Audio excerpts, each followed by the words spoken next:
பிடி சாருக்கு மட்டும் ரெப்ரசன்டேட்டிவ் இல்ல, பிடி மிஸ்ஸுங்களுக்கு தான். அதாவது படத்துல நான் ஆணாக இருந்ததுனால சார்னு வச்சுட்டேன் சார். ஸோ உடற்கல்வி ஆசிரியர்னு வச்சிருக்கணும். ஸோ அது எல்லாத்தையும் தான் நம்ம பொதுவாகவே பழகிடுறோம். அப்படி பிடி சார்னு கூப்பிட்டு வாய்மொழியாவே அப்படி வந்துருச்சு. பட் இது வந்து இது எந்த இரு பாலாருக்கும் சேர்ந்த ஒரு விஷயம் தான். இது பிடி சாராக இருந்தாலும் மேமாக இருந்தாலும் அவங்க ஆசிரியர் பிடி ஆசிரியர்கள் அனைவருக்கும் இந்த படம் சமர்ப்பணம் தான். ஸோ அதனால முதலில் நன்றி, உங்க அனைவருக்கும் நன்றி. எனக்கு பாராட்டு விழான்னு சொல்லி ஒரு பிடி சார் திரைப்படத்துக்காக பாராட்டு விழா நடத்தி என்னை கௌரவப்படுத்தணும்னு நினைச்சீங்க. ஆனா வந்து கௌரவப்படுத்துற விழாவில் நான் வந்து இன்னைக்கு தேசிய அளவில் பதக்கம் பெற்ற வீரர்களுக்கும் வீராங்கனைகளுக்கும் நான் கௌரவிக்கிறேன் அப்படிங்கிற ஒரு சந்தோஷத்துல வந்து நான் எல்லாம் கௌரவிச்சாலும் உண்மையிலேயே அது எனக்கு தான் மிகப்பெரிய கௌரவம். நான் உங்களை கௌரவிக்கல, நீங்க என்ன கௌரவிச்சிருக்கீங்க வித் யுவர் பிரசன்ஸ். ஏன்னா இன்னைக்கு வந்து நான் ஒரு படத்துல ஒரு பிடி சாரா நடிச்சிருக்கேன், ஒரு ரியல் ஹீரோ அப்படின்னு சொல்லலாம். ஆனா இத்தனை ரியல் ஹீரோக்கள் மத்தியில் என் மேடையில என்னை பேசுறதுக்கு ஒரு வாய்ப்பு அமைத்து கொடுத்த தமிழ்நாடு உடற்கல்வி ஆசிரியர் மற்றும் உடற்கல்வி இயக்குனர் சங்கத்தின் உறுப்பினர்கள், தலைவர், செயலாளர்ல இருந்து எல்லா உறுப்பினர், ஒவ்வொரு கடைநிலை உறுப்பினர் வரைக்கும் என்னுடைய நன்றிகளை நான் இந்த நேரத்தில் பதிவித்துக் கொள்கிறேன். ரொம்ப ரொம்ப நன்றி. ஏன்னா இந்த படத்துக்கு நான் நிறைய விருதுகள் வாங்கலாம், இந்த படத்துக்கு நான் நிறைய பேர் வாங்கலாம், பாராட்டு வாங்கலாம், வசூல் வரும், அது வந்துட்டு இருக்கு, நல்லா வந்துட்டு இருக்கு, எல்லாரும் சந்தோஷம். குறிப்பா இந்த படக்குழுவை சார்ந்த எல்லாரும் சந்தோஷம். ஆனா நான் இந்த படத்திற்கு கிடைத்த மிக உயரிய விருதாக நான் கருதுவது இன்னைக்கு நீங்க கொடுத்த கைத்தட்டல்களையும் நீங்கள் என்னை கௌரவப்படுத்தியதை, இதுதான் எனக்கு இந்த படத்தின் உச்சபட்ச வெற்றியாக நான் கருதுவது இதைத்தான். பிடி சார்களே சேர்ந்து பிடி சாருக்கு பாராட்டு விழா எடுக்கும் பொழுது அதை விட மிக பெரும் பெருமை இந்த படத்திற்கு இனி கிடைக்காது. இதுதான் அந்த உச்சபட்ச பெருமை. அது இன்னைக்கு கரெக்டா சார் கேட்டார், இன்னைக்கு 25வது நாள் ஆக போகுதுன்னு நினைக்கிறேன். சோ அப்படிப்பட்ட ஒரு நாள்ல வந்து இப்படி ஒரு பாராட்டு விழா ரொம்ப ரொம்ப ரொம்ப நான் நெகிழ்ச்சி அடைகிறேன். இந்த மாதிரி ஒரு விஷயத்தை பாக்குறப்ப எங்க அப்பா அம்மா 2 பேருமே ஆசிரியர்கள், தாத்தா பாட்டியும் ஆசிரியர்கள் குடும்பத்தில் பிறந்ததால் என்னவோ சார் சொன்ன மாதிரி என்னுடைய தயாரிப்பாளர் ஐசரி கணேஷ் அவர்கள் வந்து மேடையில சொன்னாரு, நான் வந்து ஒரு ஆனரரி டாக்டரேட் எங்க வேல்ஸ் யூனிவர்சிட்டியில நான் கொடுக்கலான்னு நான் இப்போ ஒருத்தர் தேர்வு பண்ணேன்னா அது ஆதி அப்படின்னு சொன்னாரு. பட் ஃபார்ச்சுனேட்லி அன்பார்ச்சுனேட்லி அது ஆனரரியா கிடைக்கிறதுக்கு முன்னாடியே படிச்சே அந்த டாக்டரேட் பட்டத்தை வாங்கிட்டனால 2 டாக்டர் பட்டம் கொடுக்க முடியாதனால அவர் ஃப்ரீயா விட்டுட்டாரு. இந்த நேரத்தில் நான் நடிகர், இசையமைப்பாளர் ஹிப்ஹாப் தமிழாவாக இங்க வரல, நான் டாக்டர் ஹிப்ஹாப் தமிழாவாக வந்திருக்கிறேன். அதாவது என்னுடைய 3 வருடங்கள் கழித்து 3 வருடங்கள் இதுக்கு எடுத்துக்கிட்டேன். கிட்டத்தட்ட 4 வருடங்கள் எடுத்துக்கிட்டேன். அதுல 3 வருடங்கள் தொடர்ச்சியா இந்த பிஹெச்டியை முடிக்கணும்னு எடுத்துக்கிட்டேன். அடுத்த 3 வருடங்கள் நான் திரைப்படங்கள் மேல் முழு கவனம் செலுத்தணும் அப்படிங்கிற இதுல இந்த வருஷத்துல இருந்து இப்ப பிடி சார் வந்திருக்கு, அரண்மனை 4 வந்துச்சு, தொடர்ந்து படங்கள் அடுத்த 3 வருடங்களுக்கு படங்கள்ல நிறைய கான்சென்ட்ரேட் பண்ணி நடிக்கணும். அதன் பிறகு எங்க அப்பா அம்மா வழியில, ஏன்னா வந்து இப்ப ஹீரோ பையனா இருந்தா ஈஸியா ஹீரோ ஆகிறதுக்கு அதுக்கு வந்து வாய்ப்பு கிடைச்சா போதும். அப்ப ஆசிரியரோட பையனா இருந்தா ஆசிரியர் வாய்ப்பு பத்தாது. நீங்க அது இருக்கிற மொத்த ப்ராசஸையும் படிச்சு இது வாங்கி டாக்டரேட் வாங்கி டாக்டர் ஆனதுக்கு அப்புறம் தான் வந்து நமக்கு ஒரு காலேஜ்ல கிளாஸ் எடுக்கக்கூடிய இது வாய்ப்பு கிடைக்குது. ஸோ அந்த வகையில் எங்க அப்பா வழியில போகணும்னு நான் முடிவு பண்ணப்ப அதுக்கான முழு அங்கீகாரமும் அதுக்கான முழு வாய்ப்பு கிடைக்காது. அதுக்கு நம்ம படிச்சு நம்ம வந்து பட்டம் வாங்கி அதுக்கப்புறம் தான் போய் கிளாஸ் எடுக்க முடியும். ஸோ அந்த வழியில நான் ஒரு 4 வருஷம் முன்னாடி அப்பா வழியில போகணும் அப்படின்னு நினைச்சேன். அந்த வகையில் நானும் ஒரு ஆசிரியராக 3 வருடங்கள் கழித்து பயணிக்க வேண்டும் அப்படிங்கிறதுக்காக தான் இந்த பயணம். அப்படிப்பட்ட ஒரு பயணத்தை நான் ஸ்டார்ட் பண்றதுக்கு இன்னைக்கு இத்தனை உடற்கல்வி ஆசிரியர்கள் சேர்ந்து என்னை பாராட்டிய பொழுது கண்டிப்பா அதை நான் பண்ணியே ஆகணும். இன்னும் 3 வருஷம் கழிச்சு, ஏன்னா இந்த மாணவர்களோடு நீங்கள் இருக்கும் அந்த தருணங்கள் வந்து உங்களே நீங்கள் இளமையாக உணர்கிறீர்கள் என்று நான் நினைக்கிறேன். ஏன்னா இங்க பாக்குறப்ப சார் வந்து சொல்றாரு 57 வயசு அங்கங்க அண்டர்லைன் பண்றாரு, தவிர 57 வயசு மாதிரி அவரு தெரியல. இங்க இருக்கிறதுலே மோஸ்ட் எனர்ஜெட்டிக்கா அங்க போறாரு, இங்க வராரு, அப்படி போறாரு, இப்படி போறாரு. சோ நீங்கள் இத்தனை மாணவர்கள், அதுவும் வந்து இப்படி அதுவும் உடற்கல்வி ஆசிரியராக இருக்கும் பொழுது பயங்கர எனர்ஜியான ஒரு மாணவர்களை நீங்க பார்க்கும் பொழுது உங்களுக்கும் அந்த எனர்ஜி வருதுன்னு நினைக்கிறேன். அதனாலதான் நீங்க இவ்வளவு எனர்ஜெட்டிக்கா இருக்கீங்க. சோ அந்த வகையில் இன்னைக்கு அத்தனை தேசிய அளவில் விருதுகள் வென்ற தேசிய அளவில். ஏன்னா வரவங்க எல்லாம் 2 கின்னஸ் 3 கின்னஸ்னு நாங்க வந்து என்ன சொல்றது, இது மாதிரி மார்க்கெட்ல இந்த 1 கிலோ தக்காளி 2 கிலோ தக்காளிங்கிற மாதிரி ஆளுக்கு ஒரு கின்னஸ். அதுல ஒரு சாரு கேட்டா சார் வந்து இது நம்ம 5வது கின்னஸ் சார் அப்படிங்கிறாரு. என்னது இது கின்னஸ் ரெக்கார்டை வந்து இப்படி வந்து இதுல வைக்கிற மாதிரி அப்படி என்ற மாதிரி என்றாரு. Guinness 1 Guinness 2 3 4. ஸோ அப்படி அவ்வளவு திறமைகள் வைத்து அவ்வளவு அங்கீகாரம் பெற்று நீங்க வந்து என்ன இந்த இடத்துல அழைச்சதுனால நான் மிகவும் மிகவும் பெருமைப்படுகிறேன். உங்க எல்லாருக்கும் நான் வந்து கௌரவிக்க முடிந்தது நான் மிகப்பெரிய கௌரவமாக கருதுகிறேன். ஒவ்வொரு ஸ்போர்ட்லயும் ஒவ்வொரு டிஸ்ட்ரிக்ட்ல இருந்து கடலூர் திருச்சி எல்லா டிஸ்ட்ரிக்ட்ல இருக்கிற பிடி சார்களை நான் இன்னைக்கு சந்திச்சதுல இன்னும் ரொம்ப மகிழ்ச்சி. அதுலயும் இன்னைக்கு இப்ப நேஷனல் லெவல்ல ஜெயிச்சுட்டு வந்திருக்காங்க எத்தனை பேர். இன்னைக்கு இவங்க எல்லாரையுமே பார்த்ததுல எனக்கு ரொம்ப மகிழ்ச்சி. ஒவ்வொருத்தரும் நான் தான் கேட்டேன் திரும்ப திரும்ப அவங்களே வராங்களா அப்படின்னு. இல்ல இந்தியா ஜெர்சி சார் அப்படின்னாங்க. சோ வந்து தமிழ்நாட்டின் பெருமையை நாடு முழுக்க கொண்டு போய் இத்தனை கேலோ இந்தியால வாங்கணும் அவ்வளவு பேர். சோ தமிழ்நாட்டோட பெருமையை வந்து நீங்க தூக்கி பிடிக்கிறப்பதான் வந்து அது இன்னும் பெருமையாக மிளிர்கிறது. ஏன்னா வந்து ஏன்னா எல்லா மாநிலங்கள்ல இருந்தும் வந்து தேசிய அளவிலான போட்டினா எல்லா மாநிலங்களும் வந்து போட்டி போடுறப்ப அங்க நீங்க தமிழ்நாட்டோட பேரை நிலைநிறுத்துறீங்க பாத்தீங்களா, அது மிகப்பெரிய ஒரு விஷயம். அதுக்கு நான் தலை வணங்குகிறேன். அப்படிப்பட்ட உங்க எல்லாரையும் ஒவ்வொருத்தரையும் இன்னைக்கு சந்திச்சதுல ரொம்ப ரொம்ப ரொம்ப மறுபடியும் ஏன் திரும்ப மகிழ்ச்சி அடைகிறேன் சொல்றேன்னா, இந்த மகிழ்ச்சிங்கிற வார்த்தையை தவிர மகிழ்ச்சியை சொல்றதுக்கு எனக்கு வார்த்தை இல்லைங்கிறனால அது எத்தனை முறை சொன்னாலும் அது தகும். அதனால ரொம்ப ரொம்ப சந்தோஷம் எனக்கு. இந்த கண்டிப்பா வந்து விருதுகள் விழாக்கள் இந்த மேடைகள்னு நாங்க இந்த துறையில் இருக்கும்பொழுது இதை பார்ப்போம். ஏன்னா இது புகழ் சார்ந்த துறை என்பதால் தொடர்ந்து அந்த புகழ்ங்கிற ஒரு விஷயத்துல அது அவார்டு தருவாங்க, ஏதோ ஒரு ஃபங்க்ஷன் நடக்கும், வந்தா விருது தர நிறைய இடங்கள் இருக்கு. சோ அப்படி அதெல்லாம் கிடைக்கும், அதெல்லாம் வேற. ஆனா இது முற்றிலுமாக வேறு. இது வந்து உணர்வுபூர்வமாக ஒரு விஷயமா நான் இதை பாக்குறேன். நீங்க உணர்வுபூர்வமாக கிட்டத்தட்ட சார் சொன்னாரு ஒரு 14,000 பேர் வந்து ஒரு அசோசியேஷன் இத்தனை பேர் இருக்கிற ஒரு பிடி சாருக்கு அத்தனை பேரும் சார் சொன்னாரு. நாங்க இதை 2 நாள் முன்னாடி அவர் எனக்கு அந்த வாட்ஸ்அப்ல அவர் காமிச்சாரு. இதை நான் அனுப்பிச்சேன். எல்லாரும் ஒட்டுமொத்தமா ரொம்ப சந்தோஷப்பட்டு ஒசூர், செங்கல்பட்டு, கடலூர் இந்த மாதிரி ஏதோ மாவட்டங்கள் சொன்னாரு. கிட்டத்தட்ட அங்கிருந்தெல்லாம் இன்னைக்கு உங்களை பார்க்க வந்திருக்காங்க அப்படின்னு. நான் என்ன செய்தேன் இத்தனை அன்பை பெறுவதற்கென்று எனக்கு நிஜமாவே தெரியல. இத்தனை அன்பை நான் கொடுத்து வச்சிருக்கணும். ஏன்னா நான்லாம் வந்து எங்க ஸ்கூல்ல நான் வந்து நான் பாட்டுக்கு அமைதியா இருப்பேன், கல்ச்சுரல்ஸ்ல கலக்குவேன். ஒரு 8th வரைக்கும் நான் ஸ்போர்ட்ஸுக்குள்ள போக பயப்படுவேன். ஏன்னா வந்து ஸ்போர்ட்ஸ் ரொம்ப காம்படிட்டிவா இருக்கும் இல்லையா. ஸோ அப்போ அது கல்ச்சுரல்ஸும் இருக்கும், ஆனால் அது அந்த ஸ்டேஜில் அப்படி இப்படியே நடக்கும். ஸ்போர்ட்ஸ்னா அதுக்கு வந்து ட்ரெயின் ஆகி இது பண்ணி அது ஒரு ப்ராசஸ் இல்லையா. ஒரு ஸ்போர்ட்ஸ் மேனா இருக்கிறதே ஒரு ப்ராசஸ். ஏன்னா ஸ்போர்ட்ஸ் மேனா இருக்கிறதுக்கு ஸ்கில் மட்டும் பத்தாது. நிறைய பேர் வந்து ஸ்கில் இருந்தா ஸ்போர்ட்ஸ் மேன் ஆயிடலாம் அப்படின்னு நினைக்கிறாங்க. அப்படி ஆக முடியாது. டிசிப்ளின் இருந்தா தான் ஸ்போர்ட்ஸ் மேன் ஆக முடியும். Everyday counts.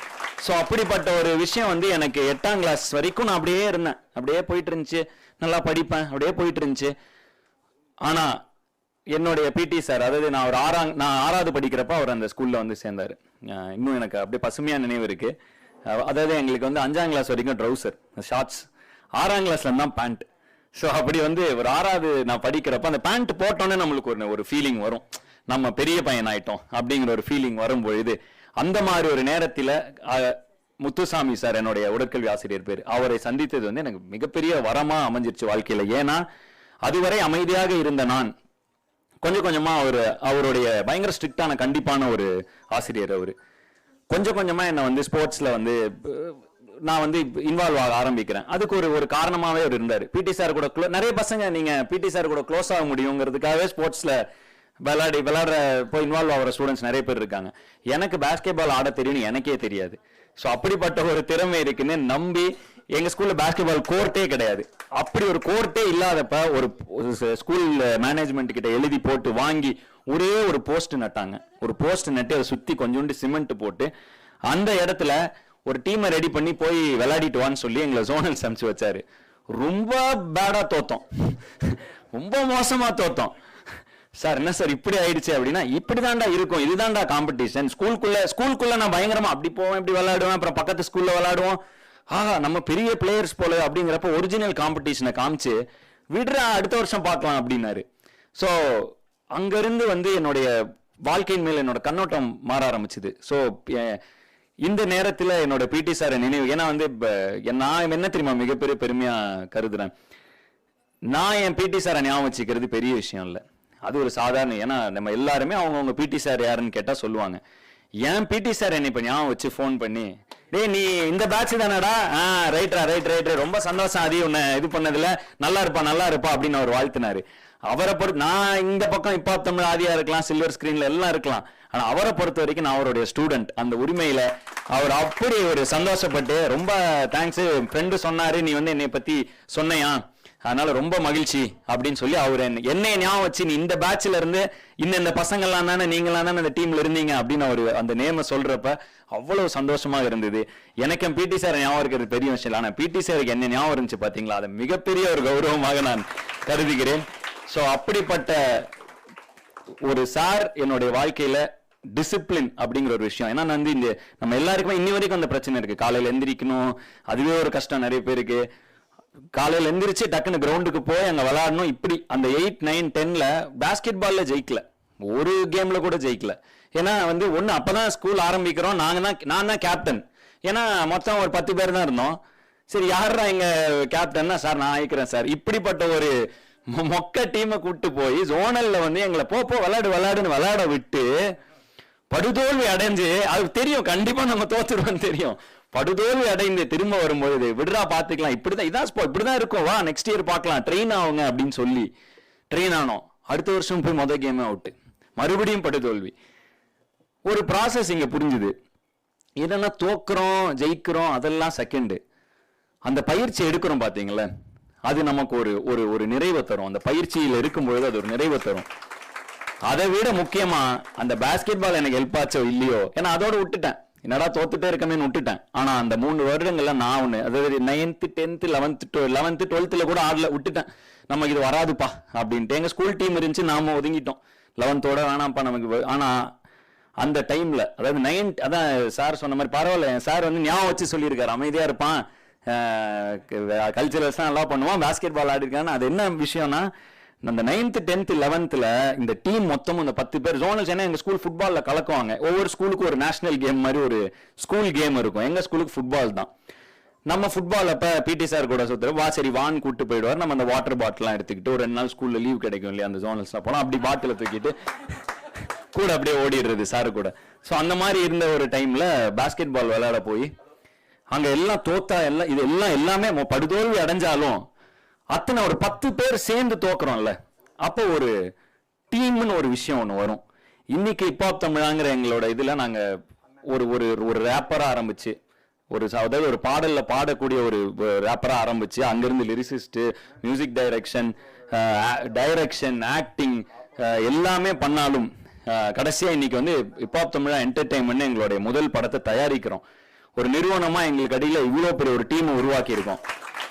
அது எல்லாமே ஒருவேளை நான் யோசிச்சு பார்த்தா அதுக்கு இதுதான் காரணம்னு சொல்ல முடியாட்டியும், ஒருவேளை அந்த 10 பேரை வச்சு தோல்வி அடைஞ்சு வாங்கடா சேர்ந்து ஜெயிக்கலான்னு அன்னைக்கு போட்ட விதை கூட இன்னைக்கு பாஸ்கெட் பால்ல ஜெயிக்காட்டியும் வேற வகையில நான் ஜெயிக்கிறதுக்கு அந்த ஒழுக்கமும் அந்த டிசிப்ளினும் ஒருவேளை விதையா இருக்குமோ அப்படின்னு இன்னைக்கு எனக்கு தோணுது. ஸோ அதனால வந்து பிடி சார்கள் அவங்க வந்து ஒவ்வொரு ஸ்கூல்ல அவங்களுக்கான ரோல் ரொம்ப பார்க்குறப்ப தெரியாது. ஏன்னா இப்போ நிறைய பேர் கிளாஸ் எடுப்பாங்க, இப்போ மியூசிக்ஸ் மிஸ், இங்கிலீஷ் மிஸ்ன்னு எல்லாரும் இருப்பாங்க.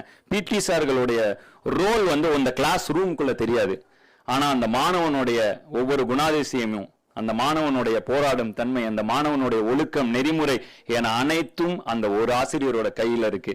அதாவது இன்னும் ஷார்ட்டா சொல்ல போனா பிடி சார்கள் கிட்டத்தட்ட ஒரு மாணவனோட அகாடமிக் எல்லாம் வந்து அவன் திறமைகள் எல்லாம் வேற இடத்தில் வளர்க்கப்படுகிறது.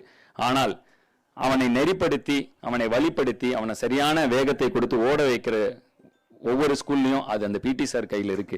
ஸோ அப்படிப்பட்ட பிடி சார்களை இங்கு நான் அதுவும் தமிழ்நாட்டின் பெஸ்ட் பிடி சார்ஸ் எல்லாரையுமே டக்குன்னு சந்திச்சதுல எனக்கு அவ்வளவு மகிழ்ச்சி. என்னுடைய பிடி சாரை என்னால் இங்க நான் ரொம்ப வருஷம் ஆயிடுச்சு நான் சந்திச்சு. ஒரு நாள் சார் சொன்ன, அது கூட சாருக்கு ஞாபகம் இருக்கிறது எனக்கு சந்தோஷமா இருக்கு.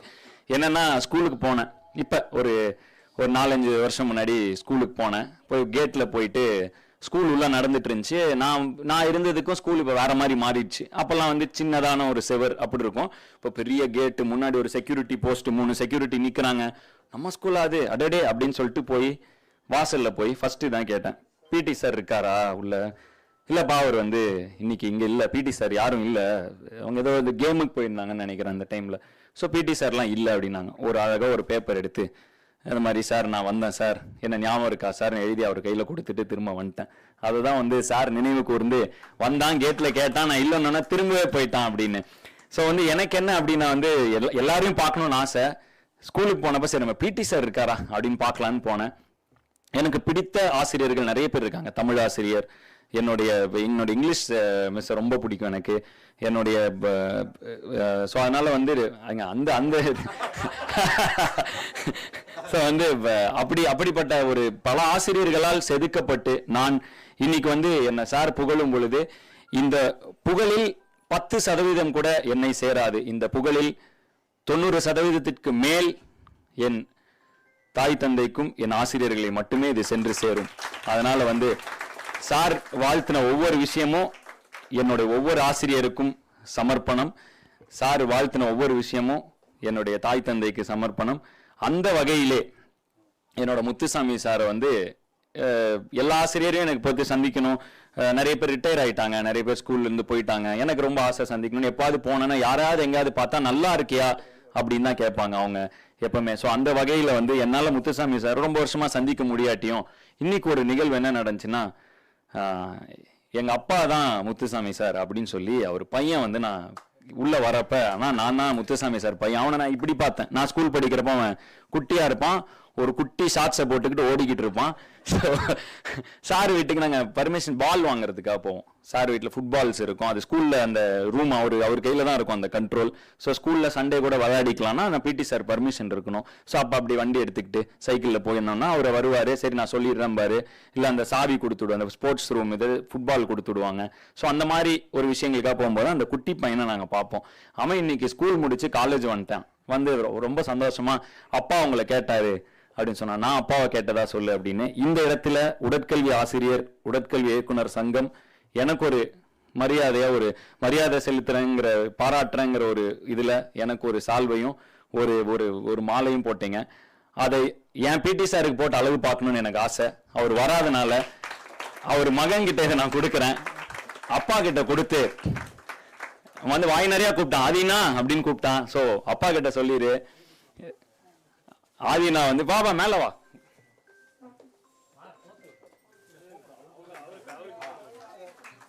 இத நான் உனக்கு தரேன், இத மறக்காம என் சார்பா உங்க அப்பா கிட்ட கொடுத்து, உங்க அப்பா கிட்ட நான் இன்னைக்கு நல்லா இருக்கேன்னு கேட்டாரு. பார்த்தம்பா அண்ணா ரொம்ப நல்லா இருக்காரு, உங்களை ரொம்ப கேட்டதா சொன்னாரு, இன்னைக்கு அவரு நல்லா இருக்கிறதுக்கு நீங்க மிகப்பெரிய காரணமா அப்படின்னு சொல்லி இத கண்டிப்பா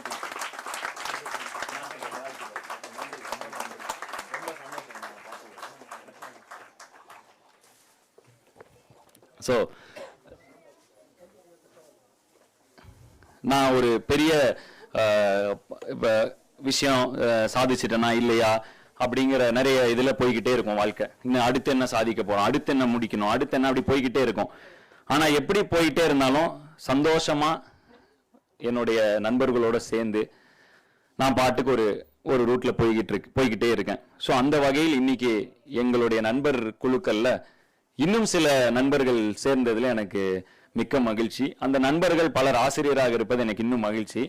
ஏன்னா சார் வந்து நீங்க தொடர்ந்து எங்க கூட டிராவல் ஆகணும், உங்களை எங்களுக்கு ரொம்ப பிடிச்சிருச்சு அப்படின்னாரு. சாருக்கு மட்டுமா இல்ல எல்லாருக்குமான்னு எனக்கு தெரியல. ரொம்ப நன்றி. உங்களை எல்லாருக்கும் எனக்கு ரொம்ப ரொம்ப பிடிச்சிருச்சு. தொடர்ந்து இந்த சங்கத்தோடு ஹிப்ஹாப் தமிழா தொடர்ந்து தொடர்பில் இருக்கும் ஒரு நிறுவனமாக நாங்கள் தொடர்ந்து இந்த உடற்கல்வி ஆசிரியர் சங்கத்துக்கு, உடற்கல்வி இயக்குனர் சங்கத்திற்கு தொடர்ந்து நாங்கள் உங்களோடு பயணிக்கிறோம். உங்களுடைய இதில் இருக்கிற மாணவர்கள் ஸ்டேட் நேஷனல் ஏதாவது போகும்பொழுது எங்களால் முடிந்த ஊக்கத்தை நாங்கள் எந்த வகையில் கொடுக்க முடியும்னு நீங்க சொன்னீங்கன்னா நாங்க அந்த வகையில் அதை கொடுக்கறதுக்கு நாங்க தயாரா இருக்கோம். என்னை இந்த மேடையில் அழைத்து கௌரவித்து பாராட்டிய உங்கள் ஒவ்வொருவருக்கும் நன்றி நன்றி நன்றி. இதை போன்ற தருணங்களில் தான் ஒரு பொறுப்பு இருக்கு அப்படிங்கிறத என்ன நீங்க மறுபடியும் உணர வைக்கிறீங்க. நிறைய பேர் எல்லா படத்திலும் ஏதோ ஒண்ணு சொல்லிக்கிட்டே இருக்கீங்களே அப்படின்னு கேட்பாங்க. அது சொல்றது சரியான இடத்துக்கு போய் சேருதான்னு கூட எனக்கு தெரியாது. ஆனா இந்த படத்துல போய் ரொம்ப ஸ்ட்ராங்கா சேர்ந்து இருக்குங்கிறத நான் நம்புறேன். ஏன்னா வந்து பிடி சார்னு பேர் வச்சது, இந்த படத்துக்கு பிடி சாருங்கிற பேர் சரியானலாம் நிறைய பேர் கேட்டாங்க. இப்போ எனக்கு டவுட்டே இல்லை, மிக சரியான ஒரு தலைப்பு தான். ஏன்னா வந்து ஒரு மாணவனை ஒழுக்கப்படுத்தும், ஏன்னா சமுதாயத்துல ஸ்கூல்ல இருந்தா மட்டும் இல்ல, சமுதாயத்திலையும் ஒழுக்கமா இருந்தா தட்டி கேட்கிற ஒரு பிடி சாரா அந்த படத்துல நடிச்சிருந்தேன். ஸோ ஒழுக்கம் அப்படிங்கிற ஒரு விஷயம் பிடி சார்களை சார்ந்தது. ஸோ அப்படிப்பட்ட ஒரு படத்துல இன்னும் ஒரு மெசேஜ் சொல்லி எல்லாம் சொன்னாலும் அதுக்கு சரியான தலைப்பு தான் வச்சிருக்கோங்கிறது இன்னைக்கு இந்த நிகழ்ச்சியில எனக்கு ஒரு சரியான, ஆமா பிடி சார் என்பது சரியான தலைப்பு தான் அப்படிங்கிற ஒரு நிறைவு ஏற்படுத்திருச்சு. பிடி சார் என்று சொல்லி எங்களை வந்து சுமதி மேடம் சொன்னாங்க, பிடி சார்னு எங்களை வந்து பொதுவாக இப்படி இது பண்ணிடுறாங்க அது பண்ணிடுறாங்க அப்படின்னு. அது என்ன ரீசனாக இருக்கும்னா, மேபி பிடி சார்கள் மீது மாணவர்கள் நாங்கள் கொள்ளும் உரிமை மற்ற டீச்சர்ஸ் மேலே வைக்கிறத விட கொஞ்சம் அதிகம்னு நினைக்கிறேன்.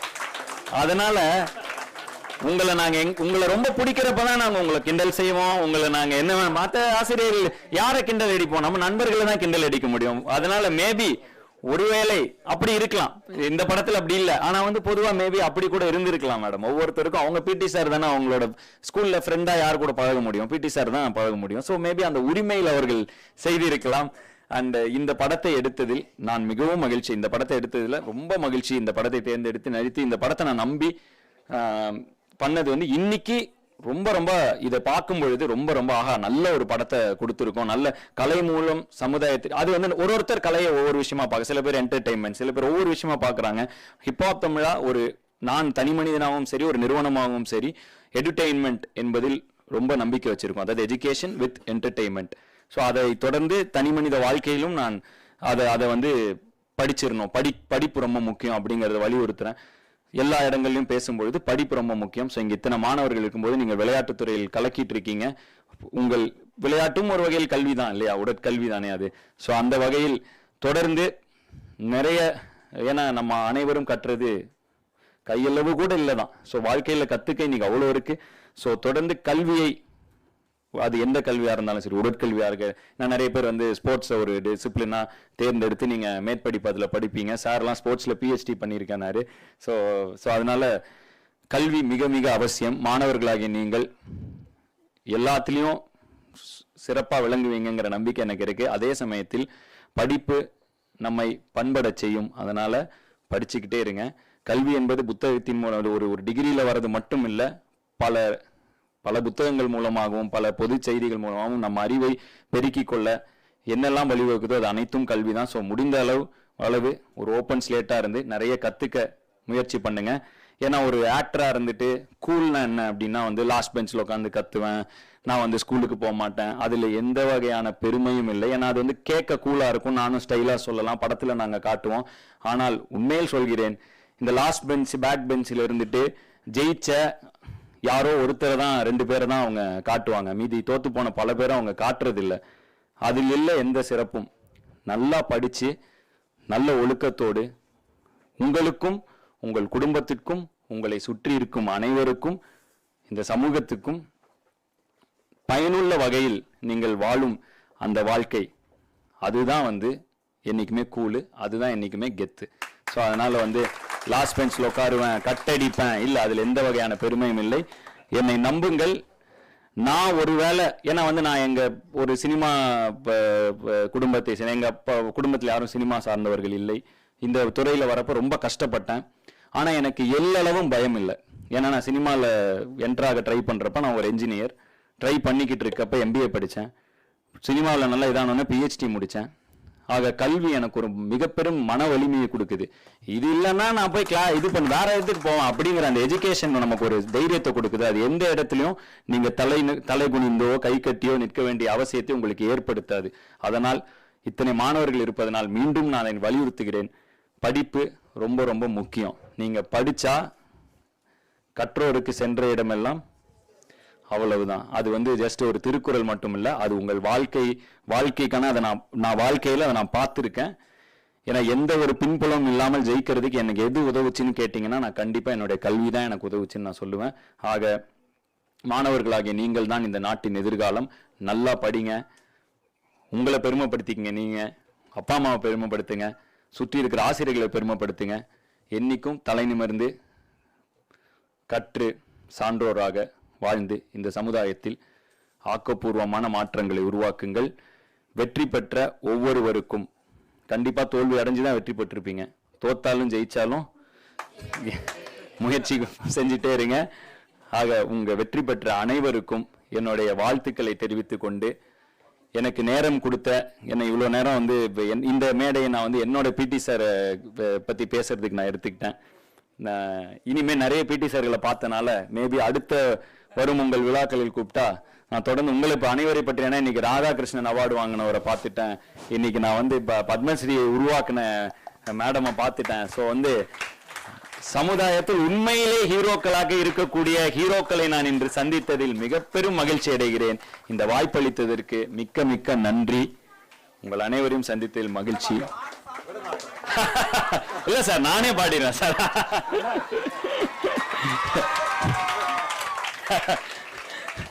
நன்றி நன்றி நன்றி, வணக்கம். சரி, நீங்களே சொல்லிடுங்க. இருக்கிற மினிந்திட பாட்டா கண்டிப்பா கண்டிப்பா பாடுறேன். உங்களுக்கு என்ன வேணுமோ கேளுங்க, பாடுறேன். அதுவும் பாடுறேன், இருக்கிற மினிந்திட. Okay, right. எல்லாருக்கும் கொஞ்சமா இந்த பாட்டு தெரியுமா? ஏதாவது இல்ல, எல்லாம் சேர்ந்து பாடலாம். பசங்களாம் நிறைய பேர் இருக்காங்க. என் பாட்டு தெரியுமா? தெரியுமா? அப்ப சேர்ந்து பாடிடலாம்ல. நீங்களா ஸ்போர்ட்ஸ் மேன், கல்ச்சரல்னாலே முறைப்பீங்கல்ல, கல்ச்சரல் பண்றவங்களாம். கரெக்டா? சோ அதனால வந்து ஜாலியா பாடிடலாமா? ஓகேவா? சரி, ஃபர்ஸ்ட் நான் என் ராப் பாடுறேன். முடிச்சிட்டு என்ன பாட்டு? ஃபர்ஸ்ட் பாட்டு என்ன பாடணும்? இருகரம் பாடுறேன். ரெண்டாவது வாடி புள்ளவாடி. வாடி புள்ளவாடி அப்ப எல்லாம் சேர்ந்து பாடிடலாம். ரைட்டா? ஓகே. இருக்கிறம் இணைந்திட 20 விரல், அது ஒரு விரலில் மோதிரம் இடமடல் ஒன்று எழுதி உனக்கு அனுப்பி வைத்தேன். காதலி உன்முக மனதுக்குள் தைத்தேன். பாரடி இருந்து மெனை விட்டு நீ பிரிந்து சென்று விட்டு என் வாழ்வு இரண்டு விட்டு போனது போகட்டும். காயங்கள் ஆறட்டும், கவிதைகள் வெளியே நிம்மதி தேடட்டும். காதல் மாயை தெளியா போதை, தெளிந்த பின்னால் நீ ஒரு மேதை. மாறும் பாதை யானேன் பேதை. யார் அவள்? ராமன் தேடிய சீதை. கண்ணன் ராதை, ராமன் சீதை. இதே போல் எனக்கு ஒரு தேவதை தேவை. ஆணின் மனது வீட காரணம் பெண்கள் வீசும் காதல் பார்வை. Thank you thank you. லைட்டா மிஸ்டேக் பண்ணிட்டேனா? அடடா, என் பாட்டு என்ன விட நல்லா தெரிஞ்சு வச்சிருக்கேன். ஏதோ லைன் விட்டனா அது ஒரு ஃப்ளோல போயிருப்பேன். ராமன் செய்தி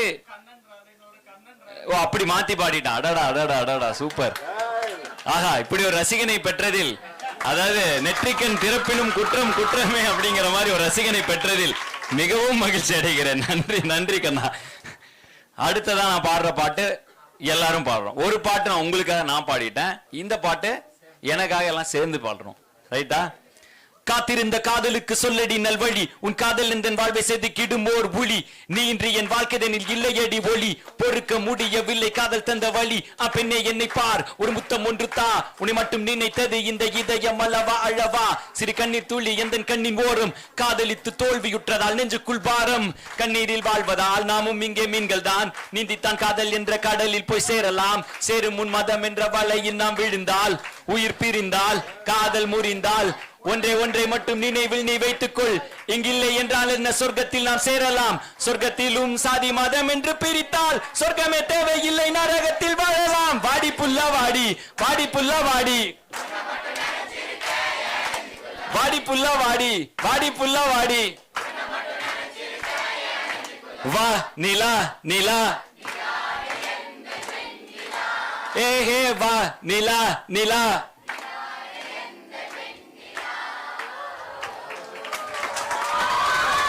நன்றி நன்றி நன்றி நன்றி நன்றி, வணக்கம் சார். இந்த வாய்ப்பு அளித்ததுக்கு ரொம்ப நன்றி சார்.